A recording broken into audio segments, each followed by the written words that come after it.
Alright, so it is the next night, or maybe the night after, or the night after, because that seems how my videos go. This end of this spark plug, the actual connectors broke out of it. Now I have this leftover piece from doing the truck build, which I didn't get a whole lot of video on. You might see the stuff on it. But basically I've just got to repair this old wire with this new boot and this new connector terminal. So we're going to show you how to do that. Okay. Alright, so you can see, obviously I have not pulled this apart before, plenty of dust. Hopefully we can get it to twist off here. Chances are maybe okay. About to find out. Might have to get a razor blade and split it. Don't want to cut it off that short, because I have a little bit of wiggle room, but not a lot. Oh yeah, there we go. So there's the old broken connector. You can see that's actually pretty burnt up. So I'm going to cut that off. And yeah, they actually make a real tool for this, but I just always use my regular wire crimpers. Don't know what brand they are. Had them for forever. And they do the trick. You start rolling around like that. Look at that. This is Motorcraft spark plug wire. Probably original, I'd say. You don't want to cut all the way through it. You just keep rolling it around like that, squeezing. What you're doing is breaking the fibers and the cord, what have you. And then when you feel, see how it's starting to get, dented in pretty good? When you feel like you've got it pretty good, which I think I about do, you just kind of hold but don't squeeze. Give her a pull. Oh, I might have to do a little more. I started to rip, but I don't want to mess up the core of the wire. So I'm going to snip her a couple more times, maybe just one little pinch there. There you go. There's the center of your spark plug wire. That is, believe it or not, it's probably not even metal. A lot of these aren't even metal. It's like some kind of fiber that just magically transfers the spark.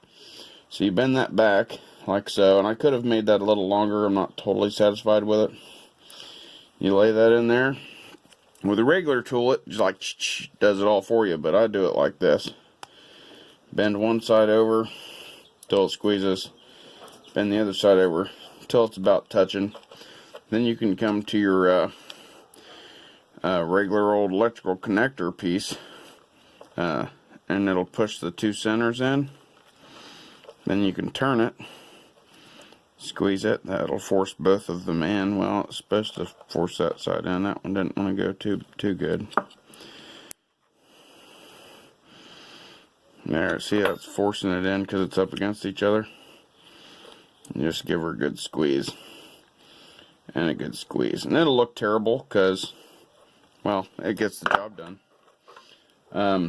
Then, yeah, that doesn't fit. So, hang on a second.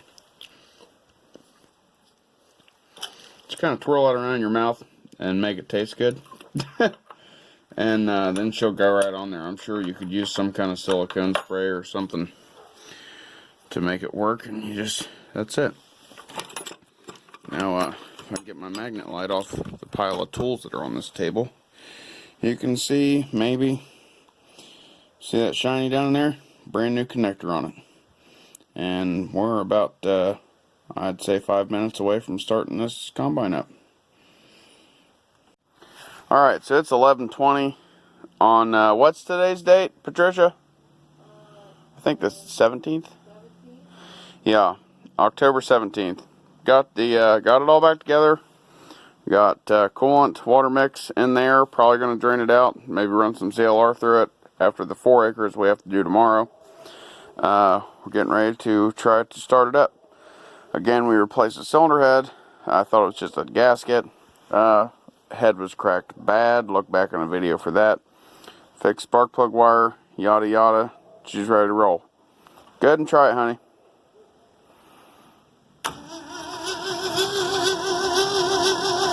Gonna have to get the fuel up to it. I'm pretty sure the line was pretty dry. Definitely the carburetor. Oh, she sounds like she's got all the compression in the world, let me tell you.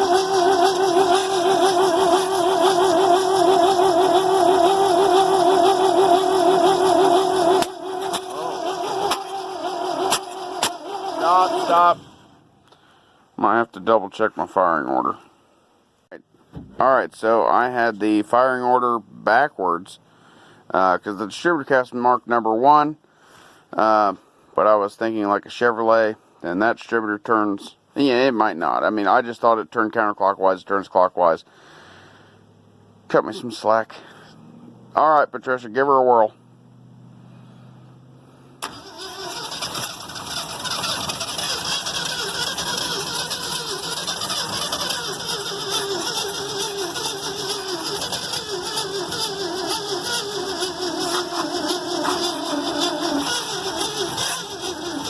It also had about an inch of water in the intake.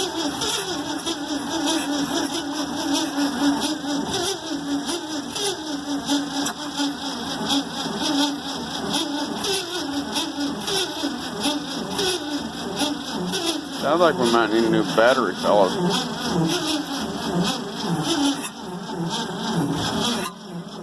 And it looks like the carb's stuck. Float's stuck in the carburetor. We'll get back with you. Alright, so this is 2 or 3 minutes later. Take 2 with another battery. And as you can see, maybe, well, it's about stopped dripping now. Oh, there it went. That carburetor, the float has to be stuck in it. It's also dripping from the bottom of the bowl, meaning the fuel pump is overpowering the float and flooding it. Before, at least last year and any other time, when you turned it off, it did that, not when you were trying to crank it. Of course, to be honest, there's not very many times where I've been standing here and had somebody in the cab. So, we'll see what happens with a fresh battery. Go ahead and try, honey.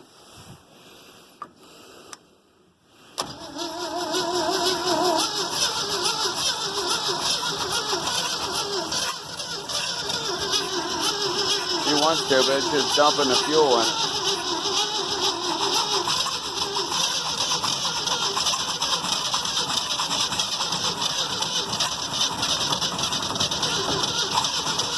Oh, she'll go.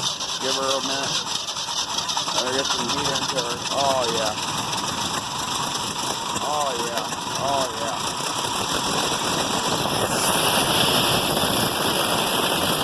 That's it. I'd say yes. It runs like that.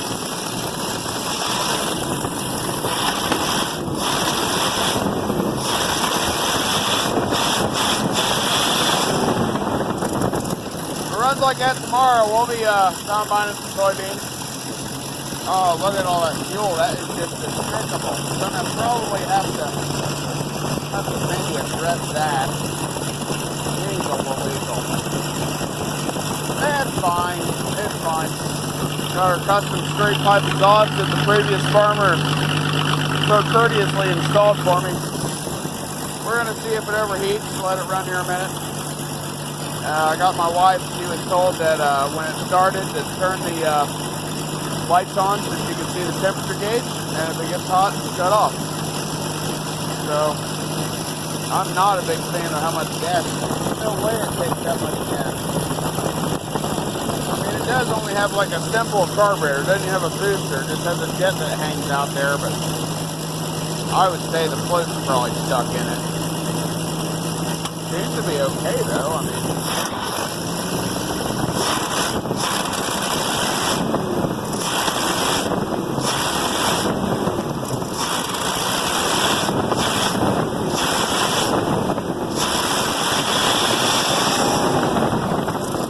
Oh yeah.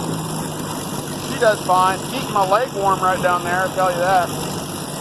Let's look in the old radiator tank and see if we got no movement yet. The thermostat hasn't opened. I wish I was in the cab to see what the temperature actually was. It's probably got a bunch of water in the oil. The plan was to change that tomorrow. The oil, you know.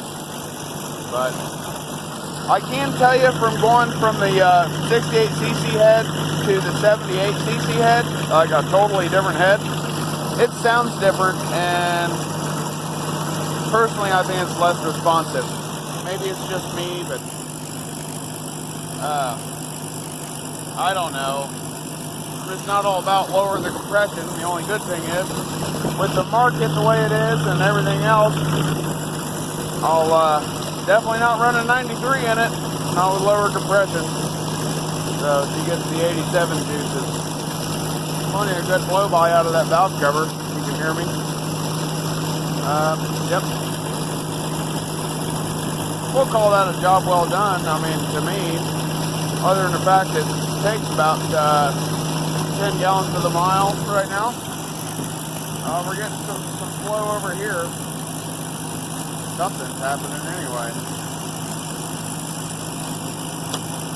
We'll rev it and watch that and see if it gets any worse, because before it would.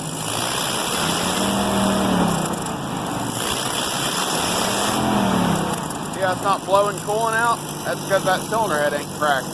That's awesome. Whatever mist that is, it's probably some kind of dragon smoke from this antique. But yep, blade's still getting warm. Starting to get some elevation out of that.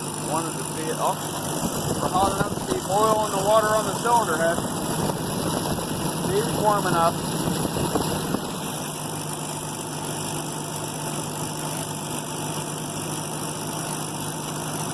She's supposed to be watching that temp gauge. Hopefully she is, because yep, it's boiling. Not in the radiator though, and it's not like blowing coolant in my face, so that's good. Screw belt working great. Hot exhaust on the hot leg. Waiting for that thermostat to open, you'll start seeing it actually flow. Looks like it maybe is going through swirling kind of action. Getting up to temp. I don't know if anybody else is seeing that, but the floaties, courtesy of 40 or 50 years old, yeah, they're telling us the coolant's moving.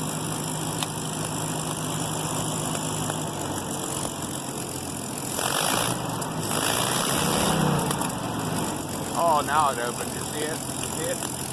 Oh, I can't believe I caught that in the video.